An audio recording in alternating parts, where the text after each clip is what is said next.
오늘 그 로마서 1장 17절의 말씀을 토대로 복음에는 이라는 제목으로 여러분들과 하나님의 은혜를 나누도록 하겠습니다. 서두에서도 이야기했던 것처럼 이 로마서 전체 1장부터 16장의 내용을 보게 되면 이 복음이라고 하는 단어가 굉장히 많이 나온다라고 이야기했었습니다. 그래서 이 복음이라는 단어인 유앙겔리온이라는 이 단어가 총 76회나 해당하는 단어들이 나온다라고 하는 것입니다. 뿐만 아니죠. 이 복음이라는 단어들이 많이 나오기도 하지만 끊임없이 바울이 강조하는 이 복음의 대상들은 명확합니다. 바로 예수 그리스도다라고 하는 것이죠. 마찬가지로 오늘 우리가 읽은 이 1장 17절의 말씀이 거듭 왜 중요하나, 어제도 우리 문영 목사님께서 말씀을 하셨지만 우리가 하나님의 말씀에 대한 스토리를 이해하는 것은 충분히 우리가 어려서부터 계속 강조하였고 또 계속 들어왔기 때문에 너무나도 익히 익숙하지만, 하나님의 말씀을 스토리로 이해하는 것과 같이 우리가 하나님의 말씀에 대한 어떤 교리적 이해들이 굉장히 없다라는 생각들을 좀 많이 해보게 됩니다. 본질적인 질문들이 우리의 삶 가운데 너무 많죠. 왜 그리스도인들이 고난을 당해야 되나? 왜 그리스도인들이 하나님 앞에 어떤 삶을 가지고 살아가야 되나라는 이런 근본적인 질문 앞에 우리는 스토리로 접근하지만 사실은 이 말씀이 가지고 있는 모든 조직신학적 접근들이 우리들이 굉장히 약하다라는 생각들을 좀 더 해보게 됩니다. 마찬가지로 오늘 우리가 읽은 이 1장 17절의 말씀은 우리가 종교개혁 500주년 가운데 가장 많이 불리우는 종교 지도자인 루터라고 하는 사람이 아우구스티누스 쓰던 기도원 그 탑에서 하나님 앞에 기도하던 중에 하나님의 은혜를 경험하면서 회심하면서 받았던 말씀이 바로 오늘 우리가 읽었던 이 로마서 1장 17절의 말씀이다라고 하는 것입니다. 그런 의미에서 흔히들 얘기하는 기독교의 축을 이루는, 또 기독교에 어떤 영향력을 미쳤다라고 하는 이 루터에게 있어서, 또 바울에게 있어서 이 말씀은 참으로 중요한 말씀이다라고 하는 것입니다. 그래서 거듭 이 말씀에 대한 중요함들을 저와 여러분들에게 하나님께서 은혜 내려주실 줄로 믿습니다. 살아가면서 각자 사람마다 흔적들을 가지고 살아갑니다. 어떤 사람은 눈 내리던 날 걸어가는 그 길을 걸으면서 내 발자국의 흔적들을 남기고, 또 어떤 사람들은 하나님의 은혜 가운데 살아가다가 내게 주어진 은혜의 흔적들을 남기는 사람이 있고, 또 어떤 사람들은 식사 중에 내 식탁 앞에 놓여있는 음식들을 맛있게 먹으면서도 흘리는 그런 흔적들을 볼 때마다 참으로 여러 가지 흔적들을 사람들은 나타낸다라는 생각을 해보게 됩니다. 우리가 읽은 이 로마서 말씀뿐만 아니라 성경에도 곳곳에 많은 흔적들을 나타내고 있습니다. 성경에 나타내는 많은 흔적들 가운데 주된 흔적들은 바로 하나님의 구원과 예수 그리스도의 구속의 사건들을 곳곳에 흔적으로 드러내고 있다라고 하는 것입니다. 그래서 우리가 요한복음 전체 가운데 특히 21장 25절의 말씀엔 이렇게 이야기하고 있습니다. 예수께서 행하신 일이 이외에도 많으니 만일 낱낱이 기록된다면 이 세상이라도 이 기록된 책을 두기에 부족할 줄을 아노라 라고 이야기합니다. 맞지요? 이 성경 66권에 있는 모든 기록이 다 하나님의 구원과 예수 그리스도의 구속의 사건들을 다 증거하고 있지만, 적어도 예수님께서 공생에 사역했던 그 3년의 시간의 그 기간보다 이 책이 담고 있는 내용들이 분명히 더 적을 것입니다. 그만큼 예수님께서 공생에 사역했던 모든 순간순간들의 기록들을 우리가 서체로, 책으로 기록하기에는 너무나도 부족하다라고 하는 것입니다.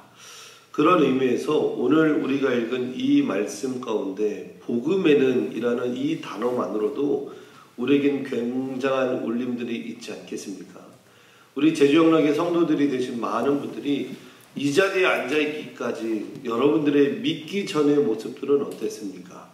또는 어머니 뱃속에서부터 모태신앙인으로서 삶을 살았던 그 순간들을 기억할 때 나에게 있어서 어머니라는 존재, 아버지라는 존재, 또는 성경이라는 존재, 각각의 신앙의 흔적들을 찾아가면 눈물 없이 볼 수 없는 것들이 참 많다라는 겁니다.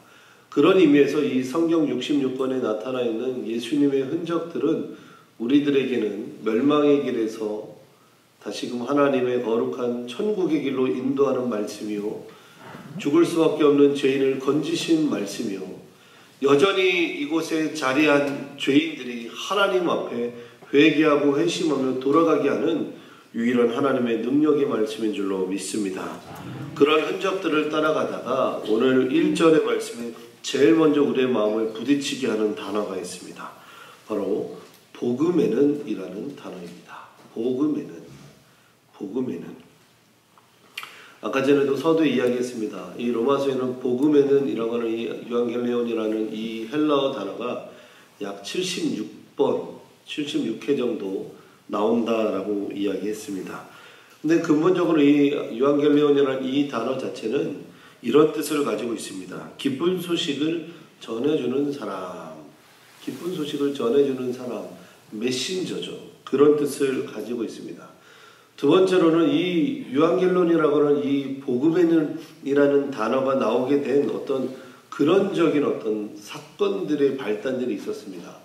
주전 538년에 페르시아가 전 세계를 통치하던 시기입니다.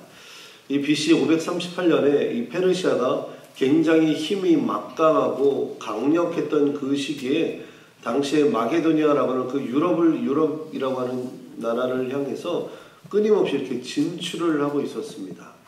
그러던 중에 이 페르시아가 당시 그리스라고 하는 지역에 머무르게 되었고, 이 페르시아가 그리스와 끊임없는 이제 전쟁들을 하게 됩니다. 상대적으로 연약함을 가지고 있었던 이 그리스 국가, 아테네 국가가 그렇게 싸우고 있다가 한 달여 정도 지났던 시기에 이 그리스와 페르시아, 또 페르시아와 그리스가 대체 전쟁의 결과가 어떻게 됐을까? 누가 봐도 그리스의 패전이 분명할 텐데, 그러던 찰나에 저 멀리서 한 군사가 죽을 힘을 당해서 걸어 뛰어오고 있는 겁니다. 근데 그때 그 거리가 약 42km 정도 이상 되었다라고 이렇게 이야기합니다. 당시로는 참으로 뛰어갈 수 없는 그런 경기였죠. 뛰어갈 수 없는 그런 거리였는데, 그 병사가 그 아테네 진영에 딱 와서 제일 먼저 쓰러지기 직전에 했던 말이 바로 무엇이었냐면, 승리는 우리에게 라는 그 한 문장을 남기고 그 자리에서 바로 숨졌다라고 하는 것입니다. 승리는 우리에게 라는 이 소식을 들었던 사람들이 그 즉시 외쳤던 말이 바로 유앙겔리온이라고 하는 단어였다라는 겁니다.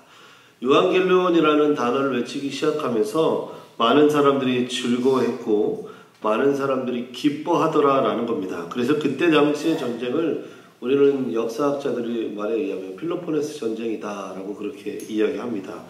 그 후에 주전 331년에 알렉산더라고 하는 이 그리스 진영의 대왕이 힘이 막강해지고 난 이후에 페르시아를 오히려 정복하는 순간들이 생겼다라는 겁니다. 병사가 외쳤던 그 외 한마디인 승리는 우리에게, 그리고 그 단어들을 외치고 나서 주변에 많은 사람들이 이것보다 더욱더 기쁜 소식은 없다 하면서 외쳤던 단어가 바로 유앙겔리온이라고 하는 단어였다라는 겁니다.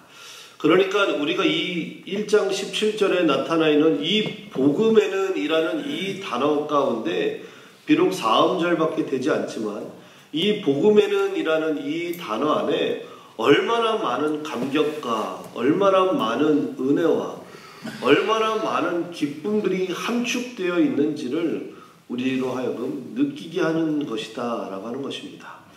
어떻습니까? 여러분들도 삶을 살아오시면서 한 단어에 꽂혀 있을 때 있죠. 예를 들면 요즘처럼 이 선선하면서도 약간 쌀쌀한 기가 있을 때 핑크 물리라는 걸 딱 보게 되면 마음이 뭔가 핑크해집니까? 아니면 이렇게 거닐다가 봄철에 있는 유채꽃을 보면 마음속에 유채합니까? 사람들마다 반응하는 키워드들이 다 있다라고 하는 것입니다. 저는 개인적으로 콜라를 참 좋아합니다. 그래서 흔히들 장난삼아 나는 모테콜라요 라고 이렇게 이야기합니다. 콜라를 얼마나 좋아했던지 콜라만 보면 뭔가 다 지금 에너지들이 솟는 듯한 느낌들이 듭니다. 그리고 피곤할 때 한 잔 딱 마시면 참 그게 그렇게 달콤하면서도 청량감을 줍니다. 뿐만 아닙니다. 저에게 만약에 신앙적인 컬러 안에서 예수 나를 위하여라는 찬송가가 나오면 제 마음에 아주 깊은 감동들이 옵니다. 하나님을 모르던 그때, 내가 죄인이라는 사실조차도 모르고 내 삶대로 막 살았던 그때 예수 나를 위하여 십자가를 질 때 이 첫 구절은 저에게 있어서는 복음이었고 감동이었고 은혜였다라는 겁니다. 여러분들은 어떻습니까? 이 첫 줄에 나와 있는 이 복음에는 이 단어가 가지고 있는 중요한 의미가 바울에게 있어서는 감동이었을 것이고 바울에게 있어서는 굉장한 사건에 대한 기억들을 떠올리게 했을 것이다 라고 하는 것입니다. 이 복음에는 이 단어 안에 바울의 많은 흔적들이 담겨 있을 겁니다. 어떤 의미로 봤을 때는 바울에게 있어서 이 복음에는 이라는 단어는 약속의 의미일 것입니다. 로마서 1장 2절의 말씀에 그래서 바울은 이렇게 표현하고 있습니다. 이 복음은 하나님이 선지자를 통하여 그의 아들에 관하여 미리 약속하신 것이라. 이 복음이라는 이 단어 안에 바울은 하나님의 약속을 끌어올리는 겁니다. 그리고 이미 선지자들을 통해서 주어진 말씀이다라고 이야기하고 있다라고 하는 것입니다. 뿐만 아닙니다. 복음은 하나님의 마음들을 곳곳에 담고 있습니다. 흔히들 복음은 하나님의 속성인 신성, 곧 데이티라고 하는 것인데 그 하나님의 속성인 신성과 구원의 열망을 그대로 담고 있는 것이 바로 복음이다라고 하는 것입니다. 그래서 로마서 1장 16절의 말씀에 보니까 내가 복음을 부끄러워하지 아니하노니 이 복음은 모든 믿는 자에게 구원을 주시는 하나님의 능력이 됨이라 라고 이야기하고 있습니다. 복음이 무엇입니까? 때로는 우리를 부끄럽게 하는 내 자신의 연약함들이 드러날 수도 있지만 그럼에도 불구하고 복음은 모든 믿는 자에게 주시는 구원의 메시지다. 하나님의 능력이다 라고 하는 것입니다. 믿으십니까? 하나님께서 우리에게 주신 선물과도 같은 이 복음이 모든 믿는 자들에게 주시는 하나님의 능력인 줄로 믿습니다. 그러니까 바울은 이 복음이라는 이 유앙겔리온이라는 단어 안에 하나님의 기쁨, 하나님께서 구원의 대상을 향한 그 기쁨의 은혜들을 곳곳에 숨겨놓고 있다라는 겁니다. 우리도 이 기분, 이 느낌 알고 있습니다. 예수 믿지 않던 내 부모가, 예수 믿지 않던 내 가족들이 하나님의 은혜로 말미암아 하나님의 거룩한 교회의 하나의 식구들이 되었을 때, 그리고 그 영혼이 세례를 받았을 때, 그리고 그 영혼이 직분을 받아 하나님 앞에 영광으로 쓰임받는 모든 순간들을 볼 때 얼마나 큰 감사와 감격이 되겠습니까? 바울에게는 이 정도 수준, 그 이상의 기쁨들이 있었다라고 하는 것입니다.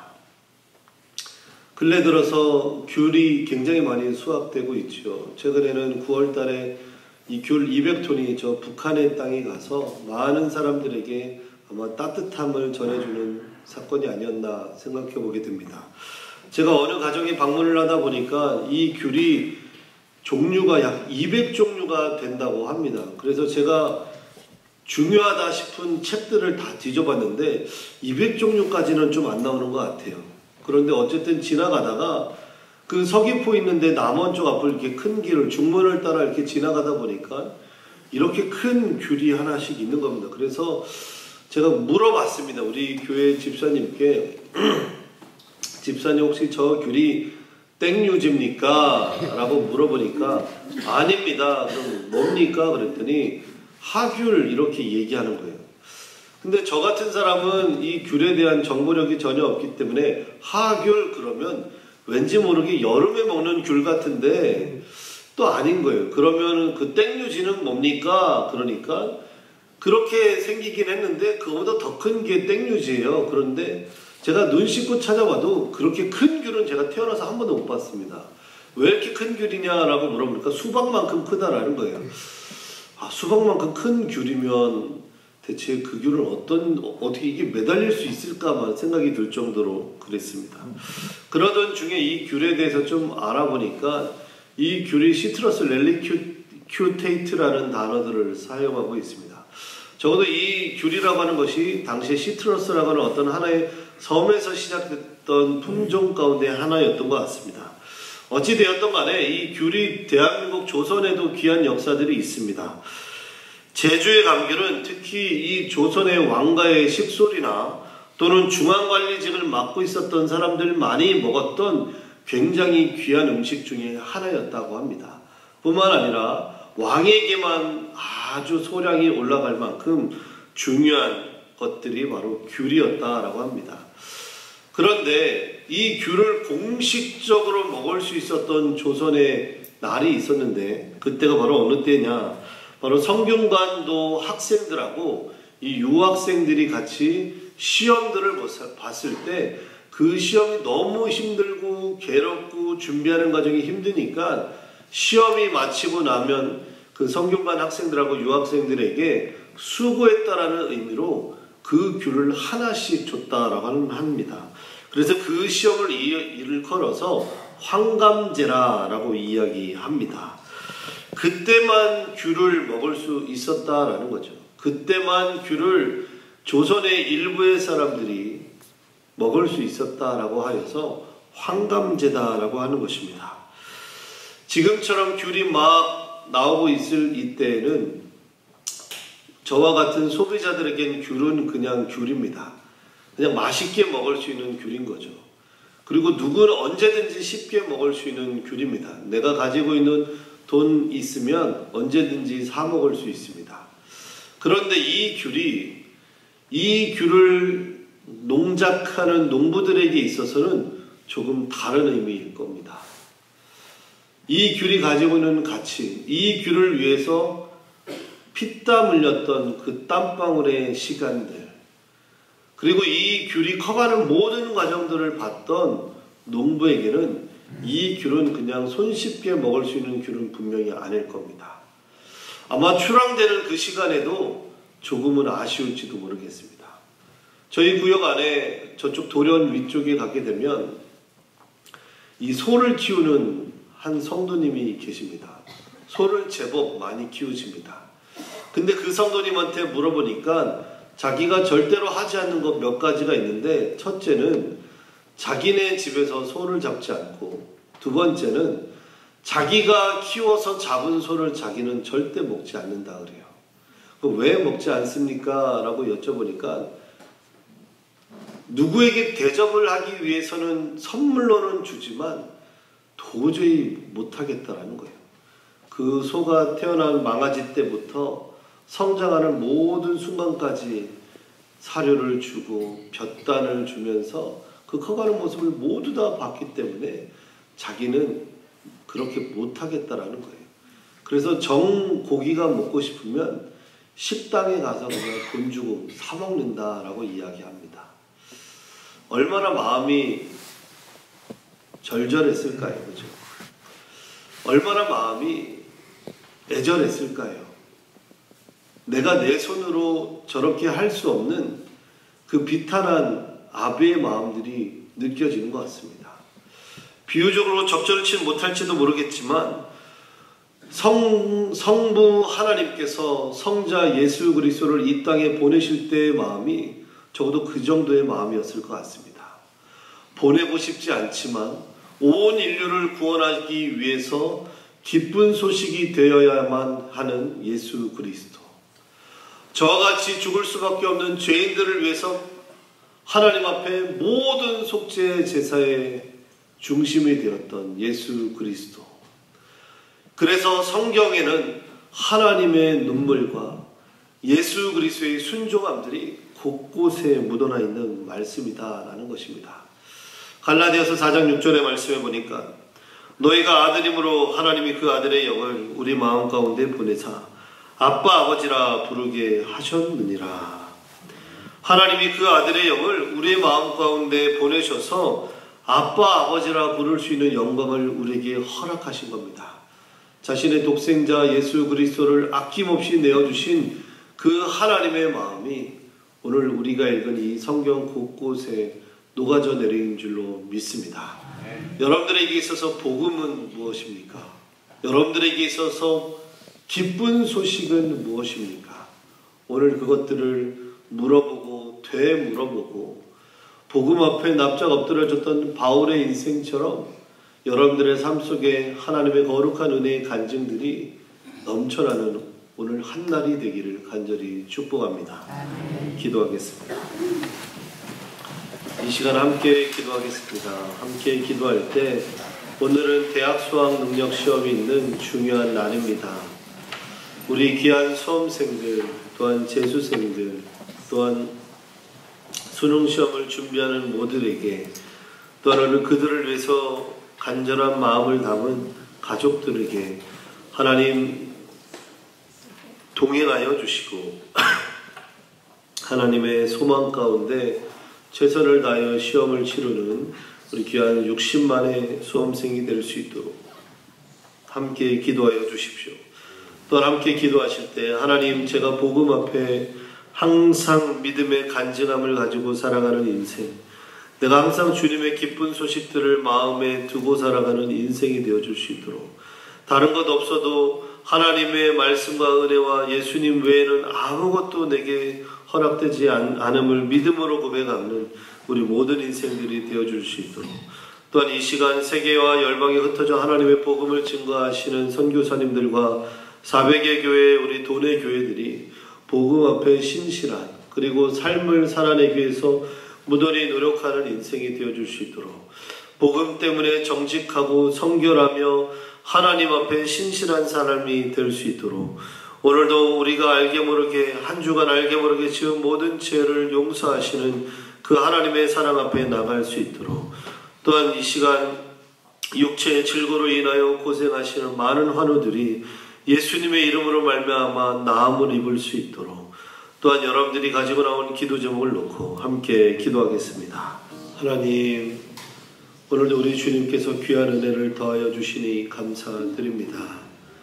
오늘도 기쁨과 승리의 소식을 가지고 하나님 앞에 반응하는 우리 귀한 성도님들이 되게 하여 주시옵소서. 많은 기도 제목을 가지고 나올 때마다 하나님의 은혜와 역사들이 넘쳐나게 하시옵소서.